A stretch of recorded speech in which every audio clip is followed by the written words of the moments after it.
Hi, how are you doing? I'm good. I'm really excited. I'm happy to be here. So I live here, so I'm kind of bringing the film home in a way. So it's really nice.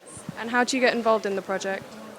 I passed a casting and I got the job, and it's really basic. But I'd worked with Berenice before, and so it was kind of that nice feeling when you know the people already, and it's kind of the dread isn't there. You kind of just go like, oh, okay, I can actually just enjoy the job rather than freak out all the time. Now that you've spent so long playing her, what's your impression of Anne's character? Well, sadly, she passed away 2 days ago, so I feel like everything has even more resonance, and showing it now is even more important. But she's someone who really, throughout her life, just always did something, and even though she wasn't at the forefront at the beginning of her life when she was with Godard, she was a feminist in the making, and it was at the time where she maybe didn't even know it, but kind of became this incredible actress, this incredible writer, and it's really important to sort of encourage this kind of energy and kind of ce pouvoir de faire, which you say in French, like the possibility of doing something, which is really important for me. Would you say this is a feminist film then, or is that just one I aspect? would say it's part of it. It's very subtle, and I think a lot of people sometimes miss that point. But I think it's about a woman growing up and not wanting to bear the brunt of someone who's extremely charismatic, but who just takes up too much space. And I think as a woman, you sort of sometimes find yourself in situations that are not what you expected, and it's not a terrible thing, and it doesn't have to be painful or violent. It can also just be something that just evolves and you don't want it anymore. What was it like working with Bashar?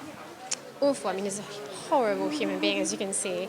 It's great. He's so funny. He's sort of a child in the playground, so he's very creative and he's very playful, and so you can just, in a way, relax, but in a very focused way. Doesn't make any sense, but yeah, exactly. Do you have a favourite scene?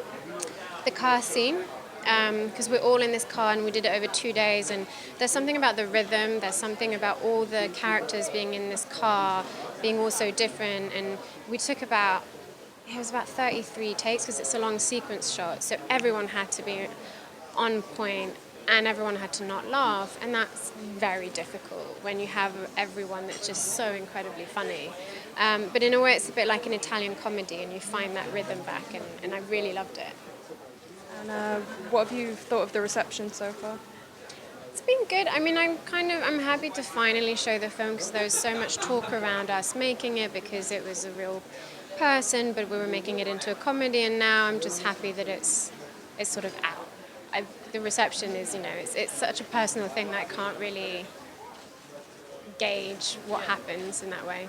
Worst answer ever, but yeah. Do you think, well, obviously Anne's no longer here, but do you think Godard would like the film if he saw it? I don't know if he's seen it. I have a feeling he's the kind of person that just watches things a lot and who just watches everything. So I have a feeling I don't think he'll like it. I think he would have found something. Well, I don't know, maybe he did. I mean, I can't speak for him. It's quite hard to say. Yeah. Thank you very much. Thank you.